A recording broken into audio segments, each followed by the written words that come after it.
Mount Red Tooth, its top littered with man-made eyes that stare into the endless depths of space. Tonight, the champion of light will depend on them to pick out a message from the ether.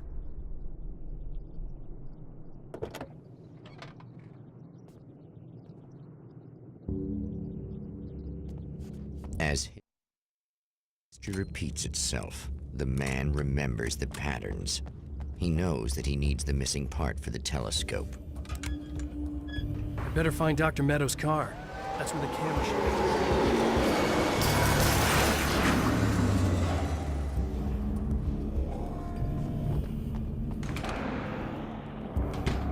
Oh, praise be. You guys are coming through for me. A pretty little light just started blinking on my board here, and that means there's a caller.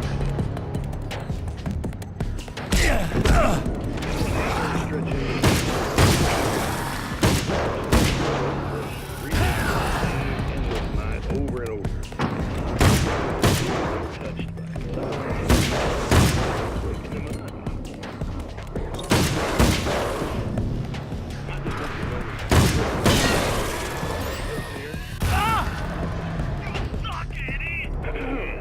Did you know that this is my dream job?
I've seen the enemy, and it's me.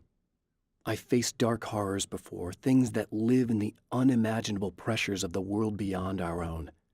Sometimes they masquerade as humans. That's what ultimately lurks inside Mr. Scrooge. He's every mean-spirited tabloid story about me, an evil caricature, a creature formed in that vague territory of misconceptions, half-truths, and the dark imagination of people who heard a story about me. An urban legend made flesh, a serial killer, my dark half, brought to life by the power of Cauldron Lake.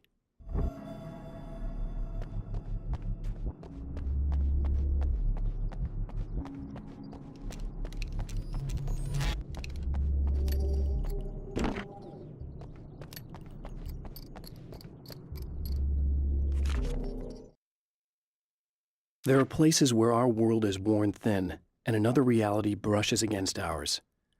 One such site is Cauldron Lake near Bright Falls, Washington. But there are others. That other reality is dark, vast, and malleable, always in flux. In its depths dwell vast forces and alien energies. They're dangerous. But in one of these places, if you know how, you can channel the power of that place and use it to shape reality.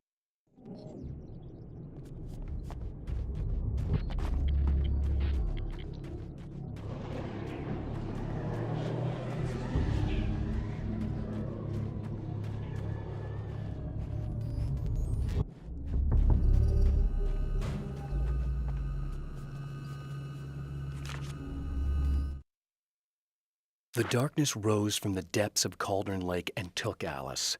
It needed words. It needed me to write its way into our world. She was leverage, a hostage. I complied, but with a twist. I put in a loophole that gave me a chance to fight back. I was hunted by shadowy enemies, but I faced the darkness. I fought it with light. I drove it back. I saved Alice, but it came with a cost. I was trapped in the dark place below Cauldron Lake.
Stories come naturally to us.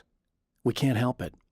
There are many different worlds, many competing realities within our heads, fueled by books, television, even barely remembered childhood tales.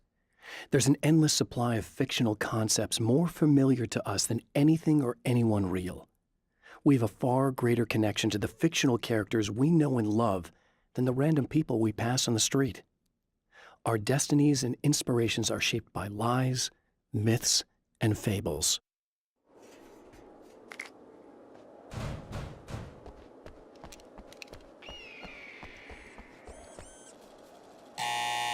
It's you! How dare you! No, wait. It isn't you, is it? I suppose you'd better come in. I'll unlock the door. Thanks.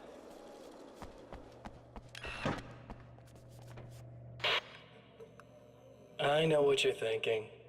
Evil twin, supernatural powers. But most of the time, I just like to keep things basic. I want you to understand that.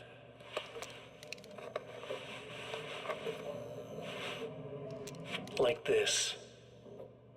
Need to get your hands dirty? No batteries, no moving parts, just physics. That's technology you can depend on. It's a classic. Speaking of classics, you need to be careful with this one, though. If the victim suddenly twists, you might end up cutting yourself. It's not really a workhorse, but I'm a sucker for this style. Now this is more like it. You've got slip-resistant grip. Believe me, you really want that traction once you're wrist deep in somebody. The blade's stiff enough so it won't open by accident in your pocket, but it's still really easy to open with just one hand. Now that's a big thing for me. I know what you're thinking. It's too big, too heavy. But sometimes you just need the extra oomph.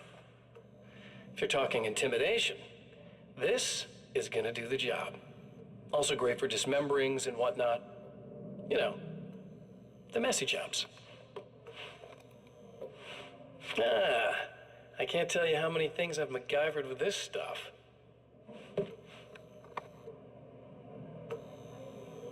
Okay, now guns. Not a big fan. I mean, how are you supposed to really connect with somebody with a bullet? I want you to understand that. I take pride in what I do. We can't both be worthless hacks, can we?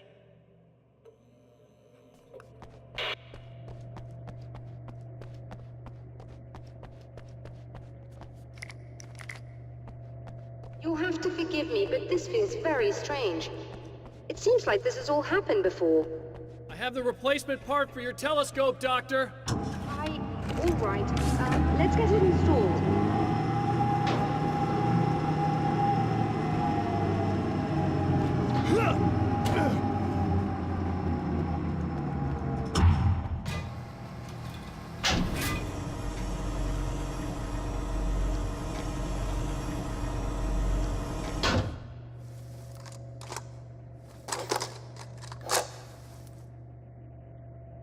I think we can give this a go, although I have this strange feeling that something will Don't go start wrong. it up yet.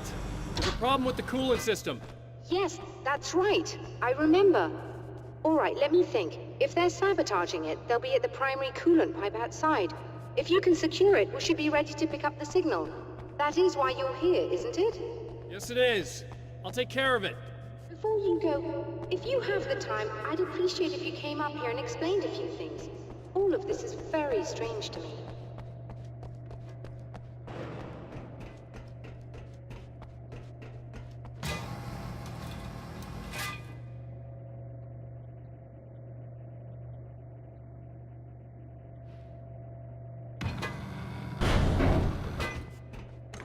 Hello. I don't quite know what's going on, but I seem to remember having had this encounter before. It's not deja vu, Doctor. This has happened before. We're caught in a time loop. That's utterly insane. How could that be? I can't really explain it. I suppose I could call it magic. I don't believe in magic. Neither do I. But I can't argue with what I've experienced. Listen, what matters now is the signal. The last time we only caught a part of it. I need the rest of it. Whether you believe me or not, you want to look into this as much as I do, right? Yes. All right. I realize that you have trouble believing this. That's an understatement. I can't deny that what you say resonates with me on some level I don't pretend to understand. But for all I know, I'm simply delusional. But it's not just you. I've experienced the same thing as you. Doesn't that prove something, at least? Maybe. On the other hand, given your appearance, and the fact that you're trying to convince me that I'm not insane, perhaps you're merely a hallucination that accompanies my delusions. You're not having a psychotic episode, Doctor. For what it's worth, I'm a skeptic by nature. I completely understand your reluctance to believe me. There are people caught so deep in their psychosis that they retroactively manufacture memories and beliefs that conform to the situation at hand. Sure, but you have to stop second-guessing yourself at some point, if you want to get something done.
When Dr. Rachel Meadows got the call from Michael, telling her to hurry to the observatory, she didn't waste any time. It had been a nice party. She'd had a good time, but her social life would always play second fiddle to the mysteries of space. Michael never showed up, of course. He'd pulled over at the wrong rest stop. She never even thought about him at the time. The phenomenon in the sky above her was too fascinating.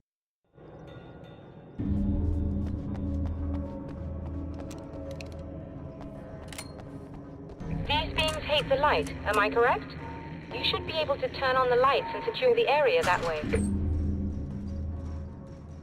Doctor, can you hear me? I think we're good to go. All right. I'll start looking for the signal. Please, head back.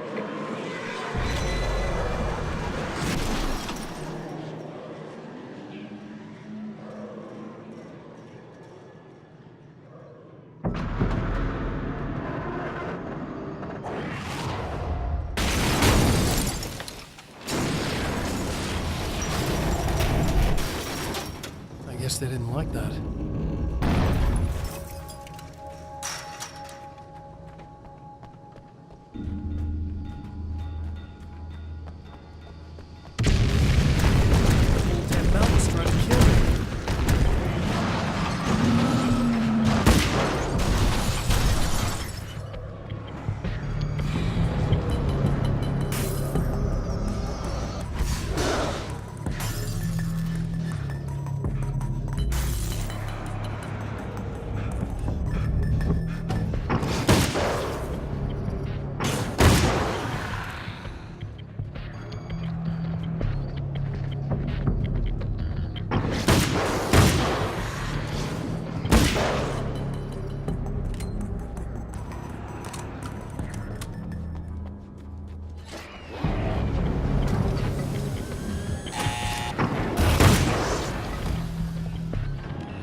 It's working. Please, come up here.